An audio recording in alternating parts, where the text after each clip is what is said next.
You probably are wondering, how could it be that the land of Golda Meir and the woman pioneer with a hoe and the combat soldier with the M16, how could this be segregating in the public sphere? How could this be? And that is, we are allowing young boys not to study any core curriculum. What's core curriculum? First and foremost, English.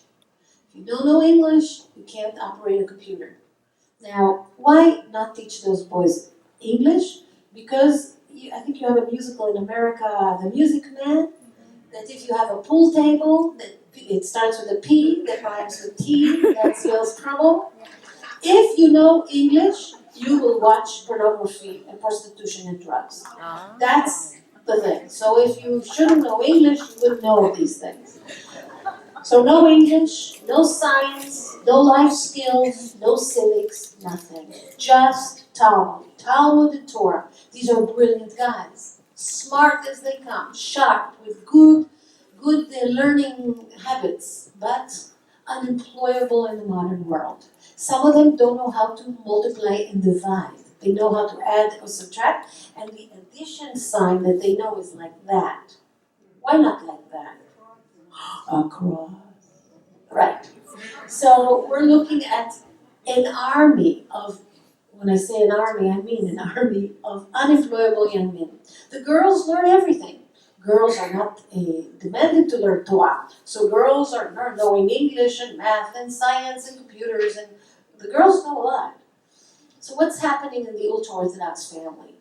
Mom knows everything. That's true in other families too, but Mom knows how to write a check. Mom knows what's a mortgage. Mom knows where the post office is. Mom knows to explain to lots of children everything they want to know. Dad would know, what do we do if the slave trips on the Shabbat? We're holding the hot water for the bris. Or if you have an oven and you cut it into 9 pieces, how many pieces would still make a kosher matzah? Now that's an issue, right?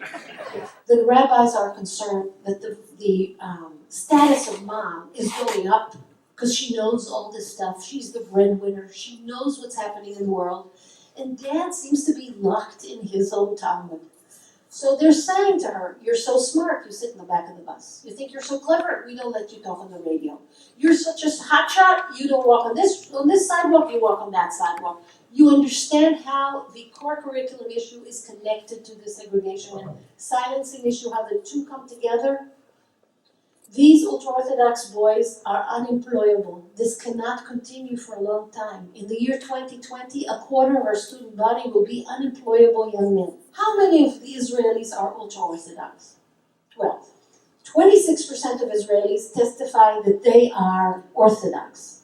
8% of these 26% say that they are ultra-Orthodox. So they're not that many. So we talked a little bit about core curriculum. We're fighting to get these boys to go to a school. When Israelis are asked, what is the greatest danger to Israel? They do not list Iran or the Israeli-Palestinian conflict.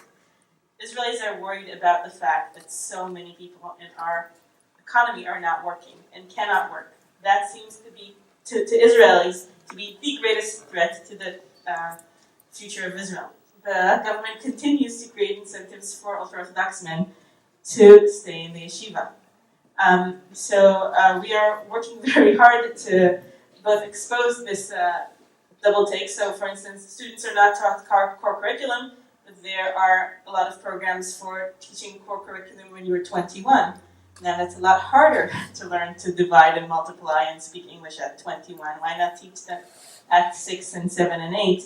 There are a lot of programs to get the ultra-Orthodox men into the workplace and also to professional training, but they get more money if they stay at the yeshiva. And this new government in Israel is an opportunity. It's only the second government in Israel's history where there aren't any ultra-Orthodox parties who are part of the coalition agreement.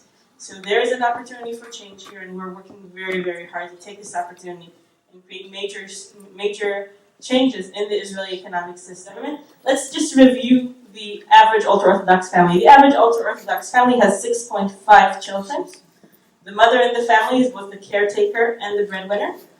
And the husband of the family has not studied English or very early math, so the earning potential of that man is very low.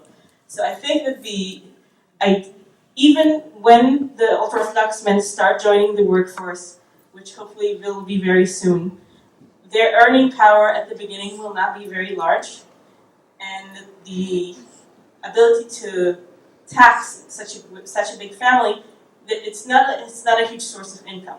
However, if the government stops paying these people for staying in the yeshiva, that will be a huge save, and we're talking about almost 1 billion shekels a year. I don't see the government seeking the tax money of the ultra-Orthodox just yet. I think that we all understand, and all of us, I think, need to be in this process in which, where we say we have to invest in this. Certainly in the next 5 years, maybe not even in the first 10 years, getting the ultra-Orthodox men into the workplace is going to be something that we invest in and not something that we earn from. Later, we have to do it because otherwise there's no viability. But in the short term, it's going to be an investment and not an income generator.